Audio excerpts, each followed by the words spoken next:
오늘 하나님 말씀은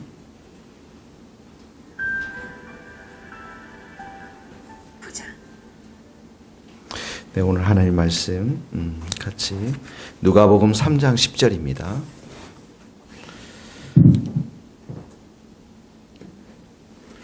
누가복음 3장 10절.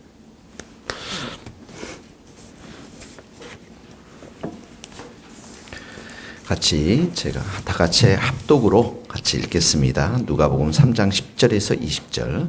무리가 물어 이르되 그러면 우리가 무엇을 하리이까? 대답하여 이르되 옷 두 벌 있는 자는 옷 없는 자에게 나눠줄 것이요 먹을 것이 없는 자도 그렇게 할 것이리라 하고, 세리들도 세례를 받고자 하여 와서 이르되 선생이여 우리는 무엇을 하리까 하며 이르되 부과된 것 외에는 거두지 말라 하고, 군인들도 물어 이르되 우리는 무엇을 하리까 하며 이르되 사람에게서 강탈하지 말며 거짓으로 고발하지 말고 받는 급료를 족한 줄로 알라 하니라. 백성들이 바라고 기다림으로 모든 사람들이 요한을 혹 그리스도이신가 심중에 생각하니, 요한이 모든 사람에게 대답하여 이르되 나는 물로 너희에게 세례를 베풀거니와 나보다 능력이 많으신 이가 오시니 나는 그의 신발을 끈을 풀지 감당하지 못하겠노라. 그는 성령과 불로 너희에게 세례를 베푸실 것이요 손에 키를 들고 자기의 타작마당을 정하게 하사 알곡은 모아 곡간에 들이고 죽정이는 꺼지지 않는 불에 태우시리라. 또 그 밖에 여러 가지로 권하여 백성에 좋은 소식을 전하였으나 본붕한 헤롯은 그의 동생의 아내 헤로디아의 일과 또 자기가 행한 모든 일로 말미암아 요한에게 책망을 받고 그에게 한 가지 악을 더하여 요한을 옥에 가두니라. 어제 주일날 그 본문에 큐티 본문에 보면은 세례 요한이 이제 사역을 하는 장면이 나오는데요. 누가복음 3장 3절에 보면 회개의 세례를 전파하는 요한에 대해서 나오고 있습니다. 회개의 세례. 그러면서 8절에 보면 이렇게 나오고 있습니다. 그러므로 회개에 합당한 열매를 맺고, 합당한 열매, 거기다 밑줄을 그으시고 회개에 합당한 열매. 9절에도 보면 좋은 열매 맺지 아니하는 나무보다 찍혀 불에 던지리라. 좋은 열매가 나옵니다. 회개의 열매에 좋은 열매가 나옵니다. 자, 그렇게 하니까 오늘 10절에 무리가 와서 오늘 큐티 본문에 무엇을 해야 합니까? 무엇을 어떻게 해야 회개에 합당한 열매를 맺습니까? 이런 말입니다. 그랬더니 11절 말씀에 옷 두 벌 있는 자, 옷 없는 자에게 나눠주고 먹을 것이 있는 자도 그렇게 할 것이다. 이렇게 말하고 있죠. 옷과 음식이라는 것은 생존에 필요한 아주 기본적인 물질입니다. 이것이 없어서 고생하는 사람들에게 나누는 거, 구제하는 거, 또 베푸는 거, 또 이것이 바로 회개에 합당한 열매라라는 것이죠. 두 번째는 세리들이 말합니다. 우리가 무엇을 해야 합니까? 했더니 13절에 밑줄을 그으십시오. 부과된 것 외에는 거두지 말라. 이 세리라는 사람들은 이 나라의 체제 안에서 세금에 대한 징수권을 위임받은 사람들이지 않습니까? 그 당시에는 이 세리들이 자신의 이런 지위를 이용해서 부당하게 세금을 징수해서 자기가 착복하는 사리사욕을 챙기는 일들이 많았기 때문에 여기 이 말씀을 하는 것이죠. 정직하게 과세를 하라.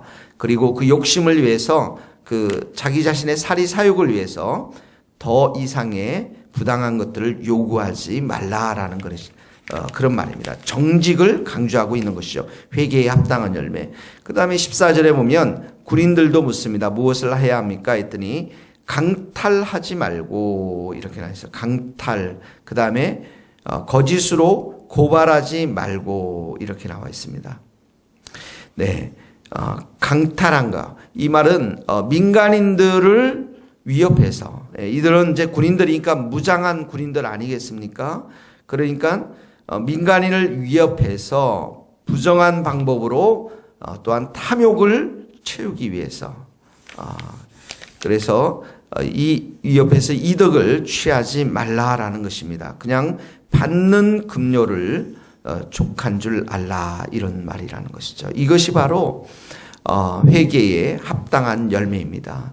그래서 회개에 합당한 열매가 요한이 말하는 회개에 합당한 열매, 자기 자신의 것을 나눌 줄 알아야 되고요.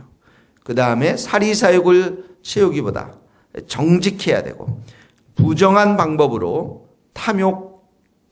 탐욕이 있어서 부정한 방법으로 다른 사람을 위협해서 이렇게 강탈하지 말고 받는 급료를 족한 줄로 알라. 거기다 밑줄을 그으시면 좋습니다. 받는 급료를 족한 줄로 알라. 네.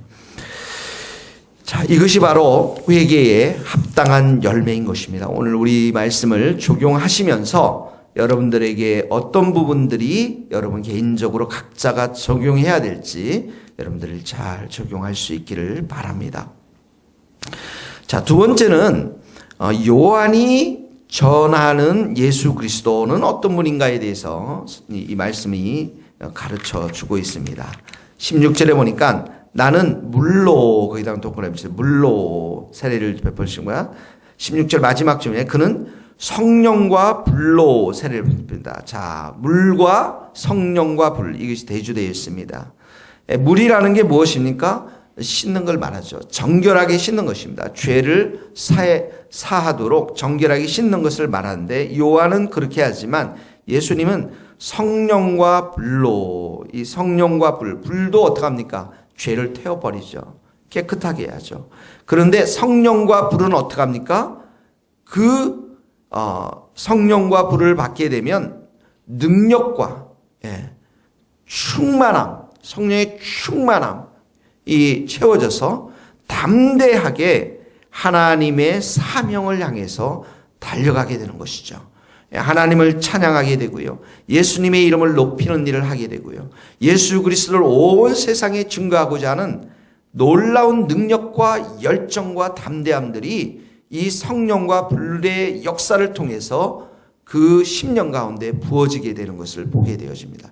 사도행전 2장, 또 사도행전의 많은 성령의 불의 역사, 능력의 역사, 성령과 불의 역사가 바로 이 제자들이 그것을 받고서 복음을 전하는데 감옥도 두려워하지 않고 핍박과 고난도 두려워하지 않는 그런 충만한 은혜의 역사가 이들에게 부어진 것이죠. 예수 그리스도를 통해서. 그래서 물과 성령과 불은 이렇게 좀 다른 측면이 있습니다. 두 번째는 요한이 전한 예수님은 나보다 능력이 많다 이렇게 하셨어요. 나는 그의 신발끈을 풀지도 감당하지 못하겠느라. 이 말은 나보다 신발끈을 풀지도 못할 정도라는 것은 지위가 훨씬 높다라는 것입니다. 나보다 능력도 많고 지위가 훨씬 높으시다라는 것이죠. 그래서 예수님이 이 땅에 오셔서 우리를 고치시고 우리를 치유하시고 회복하시고 또 병자들을 고치시고 또 우리들에게 구원을 베풀어 주신 그 능력의 은혜를 우리들에게 예수님께서 행해 주셨던 것입니다. 이 능력이, 오늘 예수님의 그 능력이 여러분의 삶 가운데 함께하기를 주님의 이름으로 축복합니다. 자, 세 번째는 어떻게 나오냐면, 세 번째는 17절의 말씀입니다. 같이 읽겠습니다. 시작. 손에 키를 들고 자기의 타작마당을 정하게 하사 알곡은 모아 곳간에 들이고 죽정이는 꺼지지 않는 불에 태우시니라.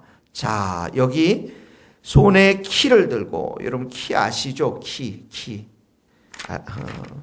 키를 들고 타작마당을, 이 키를 통해서 어떻게 하면 곡식을 알곡과 죽정이로 분리하지 않습니까? 여기 정하게 하사, 이 말은 깨끗이 하다라는 것이에요. 타작마당을 깨끗하게 한다. 어떻게 해요? 알곡과 죽정이로 갈라놓아서, 죽정이는 불에 불에 태운다는 이 심판의 의미가 이 정하게 하사 그 밑에 불에 태우시리라에 담겨져 있는 것입니다.